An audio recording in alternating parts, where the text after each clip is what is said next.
تو فرماتے ہیں کیا ہوا پھر؟ یہ لوگوں نے جب بیعت نہیں کی، حتیٰ قہرہم معاویہ واخذ بیعتہم مکرہین، ان کو مجبور اور بے بس کر کے طاقت اور قوت کے زور سے بیعت لی، وغلبوا وعجزوا عن سلطان الوقت، اور وقت کے بادشاہ کے دباؤ سے بیچارے بے بس ہو گئے، کوئی نہیں بول سکتا۔ یہ اس بیعت کی حقیقت ہے جس کو یہ ممبروں پر بیان کرتے ہیں کہ ہم آئیں گے واقعہ کربلا کی حقیقت کیا کرنی ہے۔ آپ کو تو پتہ بھی نہیں کہ کربلا کیوں ہوئی ہے، یہ کیوں پیش آیا؟ یزید کی شرابوں سے نہیں پیش آیا۔ امام نے دیکھا یہ اسلام کی بنیاد ہی بدل گئی کہ جو بیٹھ جائے زبردستی وہ امیر المومن ہے، حرامی و خبیث و خلیفہ۔ تو اس ظالمانہ مسئلے سے جو صرف اس وقت نہیں، میں نے کہا 1300 سال کی کتابیں ظالموں نے پڑھ دی، بڑے بڑے امام ہیں، محدث ہیں، فقیہ ہیں، کہ نہیں متغلب بھی خلیفہ جو زبردستی بیٹھ جائے تلوار کے زور سے، حتیٰ کہ آگے بحث شروع کر لی کہ وہ نیک بھی ہونا ضروری کہ نہیں۔ اللہ دعا خدا کی قسم میں اتنی بڑی کتابوں کی ڈھیر لگا دوں جو ہمارے اسلامی قانون کی کتابیں کہتے نہیں اگر وہ فاسق فاجر بھی کوئی بات، اگر وہ کافر نہیں، شراب پیے، زنا کرے، جو جی چاہے کرے، وہ بھی خلیفہ۔ یہ ملوکیت کی برکت سے یہاں تک پہنچے، ایس کھڈ میں گرے کہ جس کرسی پر رسول اللہ بیٹھتے تھے، اور خلیفہ کا معنی کہ وہ نائب رسول ہو، جو رسول اللہ علیہ السلام کام کرتا تھا وہ سارے کرے، دینی پیشوا بھی اور دنیاوی سارا برباد کر۔ دین سے جب حکومت الگ ہوتی ہے وہ صرف حکومت کا معاملہ رہتا ہے، سب بک جاتا۔ بڑے بڑے نیک لوگ جو اپنے ضمیر بیچتے ہیں، کرو سودا، دو پیسے، ہم بھی آپ کے حق میں ووٹ دیتے ہیں، یہ سارے تماشے ہم دیکھ رہے ہیں۔ اس بارے میں اب میں علامہ رشید رضا رحمۃ اللہ علیہ کرو سے پہلے علام النبلاء سے سیر علام ذہبی سے پڑھوں، تیسری جلد دیکھ لو۔ یہ ذہبی اور ابن کثیر اور امام ابن تیمیہ جتنی نرمی کر سکتے تھے ان کے بارے میں کی ہے، اللہ سے ڈرتے تھے، بہت نرمی کی ہے کہ کچھ گنجائش نکالو، مگر حق لکھ دیتے۔ اس لیے تم مانو تو صحیح کہ کون امام ہے تمہارے جن میں شیعت کے جراثیم نہیں، عام اعلان میں نشان دے دو کہ یہ لوگ ان کے قریب شیعت نہیں آئی، یہ سلفی تھے، یہ محدث تھے، فہرست دے دو اور ان کی کتابیں میدان میں لے آئے۔ اور اللہ کے بندوں میں جانتا ہوں کہ تمہارے پاس سوائے خلافت معاویہ یزید کی اور فیض عالم کے رسالوں کوئی نہیں۔ میں نے بڑے بڑے شیخ الحدیث دیکھے، کچھ بھی نہیں اس بارے میں مطالعہ، وہ رسالے چھپائے ہوئے وہی پڑھتے رہتے، آنکھوں پر پٹی باندھی ہو کہ کتابیں گم ہو گئی ہیں دین کی، حدیث کے دفتر گم ہو گئے۔ اللہ کے لیے اس بات کو سوچو کہ جس شہادت کی خبر دینے کے لیے ایک اچانک فرشتہ آیا، سارے لوگ مرتے رہتے، کو آیا فرشتہ؟ رسول کریم علیہ السلام نے صحیح حدیث میں خبر دی کہ ابھی ام سلمہ میرے پاس سے ایک فرشتہ اٹھ کر گیا جو جب سے زمین و آسمان بنے کبھی نہیں آیا، اور صرف اطلاع دینے کے لیے آیا کہ آپ اس بچے سے پیار کر رہے ہیں، یہ تو ظلم مارا جائے گا، اور اگر تم چاہتے ہو تو وہاں کی مٹی اور ان حدیثوں کو پرکھو، کوئی کمزوری ہے تو ظالموں تم حدیث کی بجائے جھوٹی باتیں لیے پھرتے، وہی ابو مخرمہ جھوٹے جن کو ہر وقت کذاب کہتے ہیں ان کی روایتیں پیش کرتے ہو کہ یزید جو تھا نیک تھا، محمد بن حنفیہ نے یہ کہا، اور ظالموں پھر حدیثیں کہاں گئیں، دفتر کہاں گئے، ان جھوٹی کتابوں پر سہارا کر لیا۔ تو یہ بھائی مسئلہ جو ہے امیر المومنین کا یہ چھوٹا، آپ جانتے چابی ہے دین، اگر وہ آ گیا انشاءاللہ مدرسے بھی ہوں گے، مسجدیں آباد ہوں گی، دین ہوگا، اور اگر سوتر ٹیڑھا ہو گیا سوال ہی نہیں پیدا ہوگا، سریا تک دیوار کٹ جائے گی، اور 1400 سال میں جا رہی ہے۔ تو سیر اعلام نبلاء للذہبی تو فرماتے ہیں فلما فعل معاویہ ما فعل بعد وفات سید الحسن من الحضرت بالخلافہ الراشدی، کہ جب حضرت حسن رضی اللہ تعالیٰ عنہ کی موت کے بعد معاویہ نے اپنے بیٹے یزید کے لیے اعلان کر دیا کہ صرف میری زندگی تک نہیں بھگتو گے، بعد میں بھی یہی سلسلہ چلے گا، میری نسل بیٹھے گی اور اسی طرح تمہیں کوئلوں پر بھونتی رہے گی۔ علامہ الحسین، اس وقت امام ذہبی فرماتے ہیں امام حسین رضی کو بہت دکھ ہوا، حالانکہ 20 سال کا پڑھے نا، میں بتا چکا ہوں اللہ کے لیے، میں گم ہو گیا اس مسئلے میں، اللہ نے میرے سینے پر کھول دیا کہ حسین 20 سال کوئلوں پر لیٹا رہا، معاویہ کو لکھتا رہا کہ میں تیرے خلاف جو جہاد نہیں کر رہا، مجھے کوئی عذر سمجھ نہیں آتا کہ میں کیا خدا کو جاؤں۔ بات یزید کی تو تھی نہیں، اس کے دور میں دیکھ رہے تھے کہ صحابہ قتل ہو رہے ہیں، لوگوں کے ہاتھ پاؤں کاٹے جا رہے ہیں، لوگوں کو رشوتیں دی جا رہی ہیں، جو بیچارہ بولتا حجر بن عدی کی طرح وہ 6 ساتھیوں سمیت قتل ہوتا۔ امام حسین کہتے ہیں میں ظالموں کے خلاف جو جہاد نہیں کر رہا، مجھے عذر نہیں سمجھ آ رہا، صرف اپنے بھائی کا وعدہ نبھا رہے تھے۔ لوگ آتے تھے وقت بن کے اس وقت، ہونا کیا کروں، بھائی نے ایک وعدہ کر لیا تھا، دیکھ رہا ہوں اگر یہ مرتے وقت چھوڑ گیا امت کو کہ امت اچھا آدمی چن لے تو چلو مسئلہ ٹھیک ہو جائے، مگر وہ بھی امید ختم کر دی۔ تو ذہبی فرماتے ہیں جب بیٹے کے حق میں اعلان کر دیا علامہ الحسین، تو امام حسین رضی کو بہت دکھ ہوا، یہ کہتے رہے کہ امام حسین اپنے تخت کا بھوکا تھا، کہو تمہیں یزید اتنا پیارا بچڑا کہ سید شباب اہل جنت تمہاری نظر میں لالچی ہے، پاگل ہے، ضدی ہے، جنت کے جوانوں کا سردار جس کے رسول اللہ نے متواتر حدیثیں بیان کی، یزید کو بچاؤ، وہ تمہارا امیر المومنین، ٹھیک ہے تمہارے پلے بہت کار۔ ذہبی فرماتے ہیں امام حسین کو ایسا کرنا ہی چاہیے تھا، ناراض نہیں ہوئے، کہتے بالکل حق تھا۔ وہ کیوں نہ روتے کہ یار غضب ہو گیا کہ صحابہ کرام میں سے جو بیت رضوان میں شریک تھے، سعد بن ابی وقاص عشرہ مبشرہ میں زندہ ہے، فاتح عراق اور ایران، اس کو بھی پیچھے ڈال دیا۔ فرمایا دکھ ہوا، وامتنا ہوا وابن ابی بکر وابن زبیر میں نبوایا۔ تو حضرت ابن زبیر نے، عبداللہ بن ابی بکر، عبد الرحمن بن ابی بکر نے، امام حسین نے جواب دے دیا کہ ہم یہ ظالمانہ بیعت نہیں کریں گے۔ جو میں کہہ رہا ہوں کہ یہ بیعت نہیں تھی، یہ ڈنڈا تھا، اس کو مارا جا رہا تھا، اس کو پیسے، اس کو بیعت نہیں کہتے۔ ساری امت بھی اس طرح بیعت کر دیتی، میں اللہ کو گواہ کرتا ہوں کہ وہ بیعت قتل نہ ہو۔ جیسے کہ حضرت امام مالک سے لوگوں نے پوچھا یہ بنے عباس نے بیعت لی ہے، کہا یہ بکر بن العربی رحمۃ اللہ علیہ، یہ بیعت ہوتی ہے؟ ڈنڈے سے کہتے ہیں ہاتھ میں ہاتھ دے دیں۔ تو امام نے فرمایا ان کے خلاف جو اٹھے اس کا ساتھ دو، ان کی بیعت قتل کوئی نہیں ہے، ظالموں نے زبردستی لوگوں سے اپنا ہاتھ ان کے ہاتھ میں دیا۔ یہ بیعت ہوتی؟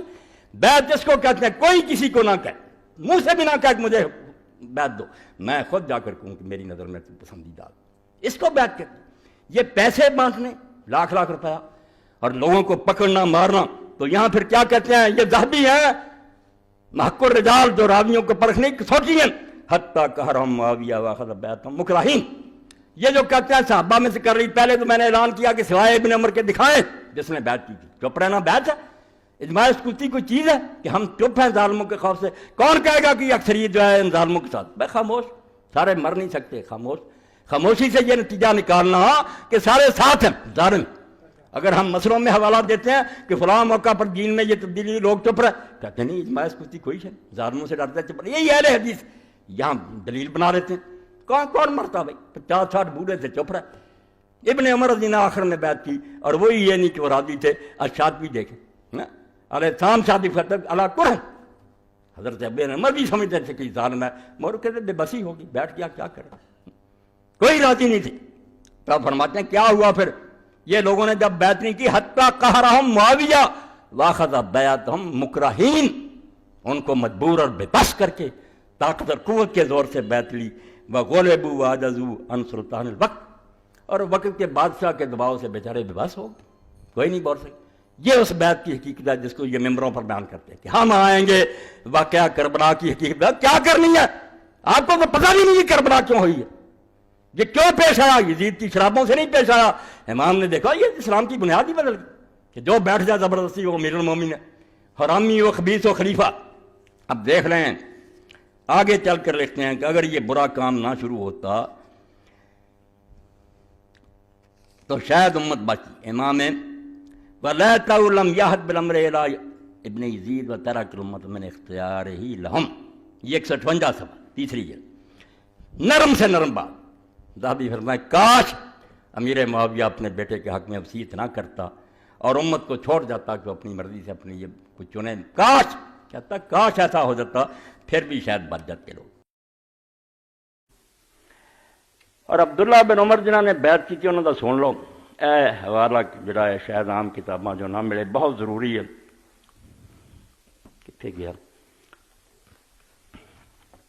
امام بخاری رحمۃ اللہ علیہ استاد خلیفہ بن خیاط، انہوں کی تاریخ چھپ گئی، سند نہ لکھ دیں۔ حضرت عبداللہ بن عمر دے بارے خطبہ دیتا ہے نے ممبر سے، کاتب وحی نے وحدثنا وہب قال حدثني ابی عن ایوب النافع قال خطب معاویہ فذکر ابن عمر۔ ایک قیامت سمجھ لو اسلام تے کی آئی تھی، پھر حسین سمجھ آنا کہ رسول اللہ پتر نہ اٹھنا تو اٹھن جوگا رہا سی کوئی۔ خطبہ دے کے معاویہ نے کیا واللہ لا یبایننا ولا نقتلنا، اے عبداللہ بن عمر بیعت کر لے میرے پتر دی، ورنہ میں ضرور بے ضرور انہوں قتل کر دوں۔ آندے یزید نے نہیں قتل دا، پیو کہن دیا کہ بیعت نہ کروں گا تو میں انہوں قتل کر دیں۔ فخرج عبداللہ بن عمر الی ابیہ فاخبرہ وسار الی مکہ ثلاثا، عبداللہ بن عمر اسے مکے نو گیا، بیٹا پچھوں دا بھی نہ عبداللہ پوتا حضرت وہ گیا 3 دن سفر کر کے مکے۔ انہوں نے آخیا ابا جی آ گل ہوئی ہے، انہیں خطبہ دینا اعلان کرتا اب تو بیعت نہیں کرے گا کہ قتل کیا جائیں گے۔ فلما اخبرہ بن عمر، جب حضرت عبداللہ بن عمر نے سنیا تو بڑا روئے، قیامت آ گئی ہے، لیکن نالائق آدمی اگر بیعت نہیں کر دے، رشوت رد کی ہے تو ہن دھمکیاں. فبلغ الخبر عبداللہ بن صفان، یہ ہوئی خبر پھر عبداللہ بن صفان صحابی نے پہنچی. فدخل ابن عمر قال خطب هذا بکذا، وہ پھر عبداللہ بن عمر نے ملے تو انہوں نے آکھا اس معاویہ نے اے خطبہ دیتا. قال نعم، انہوں نے آکھا ہاں. فقال ما تريد تريد قتال، انہوں نے آکھا پھر تیرا ادنا جنگ کرنے کا ارادہ ہے. فقال یا ابن صفان الصبر خیر من ذلك، آکھا صفان صبر بہتر ہے کی جنگ و جدال شروع کرنا. فقال ابو صفان واللہ ان اراد ذلك لو قاتلا، تو جنگ کرنا کر، رب دی قسم اگر انہیں کوشش شروع کی چیز میں دے خلاف جنگ کروں گا. عبداللہ بن عمر قتل کرنا چاہوں گا. فقادم معاویہ مکہ فنزل ذاتها فخرج عبداللہ بن صفان، یہ پھر مکے آیا زوتوا باہر ٹھہریا، وہ عبداللہ بن صفان پھر گئے جنہوں نے خبر سنی. فقال انت الذی تضمن کہ تقتل ابن عمر الا لم يبايع لابنك، انہوں نے کہا تو جڑا آنا کہ جے میرے بیٹے دی بیعت نہ کیجی تو عبداللہ بن عمر میں قتل کروں گا. خطبہ ممبر تے دیتا سی مگر مکر گیا. پتا سی بے عبداللہ بن عمر نہیں ہے، عبداللہ بن صفان ہے، انہیں ہنے میرا کنڈا کر دینا. فقال انا اقتل ابن عمر. ہوشیاریاں دیکھو میڈیا تے تسی سن دے جے نا سیاسی، اے پیو ہے انہاں دا، کہاں گا میں ابن عمر کو قتل کروں گا. ہاں انی واللہ لا اقتل، اللہ دی قسم میں نہیں انہوں قتل کروں. ادھر خطبہ دیتا ہے، ہن گل پین لگی گل تے مکر گیا. سمجھو صفحہ نمبر 214 215. خلیفہ بن خیاط امام بخاری جو استاد ہے، سند انہوں نے دیتے سارے راوی پکے تے چوٹی. اے بھائی اسلام نو حادثہ پیش آ گیا، اسلامی حکومت تے قیامت آ گئی. یہ ہوئی مفتی محمد شفیع رحمۃ اللہ نے خلافت کو حادثہ. ارے سید سلیمان ندی سیرت النبی لکھا کہ ظاہری قیامت نہیں آئی مگر اسلام دا سیاسی نظام اور اخلاقیات اور دین سب تے قیامت آ گئی. یہ 60 جڑا آیا یہ موت سمجھ لو. ادوں بعد تسی یہ تسمیاں کمائی جاؤ، تہاڈا حکومت کوئی دخل نہیں لیا. انہاں دی مرضی ہے، کدی کوئی نیکی کر لین، نہیں کردے تو سمجھو انہاں دا احسان ہے، تسی کہہ کچھ نہیں سکتے. بے بس کر کیوں خلافت رشتہ از قرآن کو سے حریت را ظاہر اندر کامنے. خدا دا نام من کے میرے کو حدیث کی کتابیں پڑھ لو بے معاویہ رضی اولاد نے اسے اسلام نہ کیتا. تانوں حج دا پتہ لگے، نمازاں دا پتہ لگے، تسی بھلے بیٹھے جے کہ صرف اینا کی رولا سی بے حکومت کے دیے. بھائی بالکل ایسی بے رسول اللہ دا جو کچھ کیتا کرایا سی 40 سال دا خلیفہ دا الٹ رہا سی. سونے دا لباس ریشم دے شروع ہو گئے. پچھلی باری حدیثاں تسی سنی، خود حضرت معاویہ دے گھر ریشم آ گیا، سونے چاندی دے برتن آ گئے، دنیا کھلا. مسند ابو داؤد چ پڑھیا نہیں. اور صحابی نے آخیا خلیفہ بنیا، قسم کھا کے دس حضور نے حرام کیتیاں کہ نہیں، اور ساریاں تیرے گھر چ استعمال ہو رہی ہیں. ادا ہی دربان کھڑے ہو گئے، ادا ہی محل بن گئے جو کافراں دا طریقہ.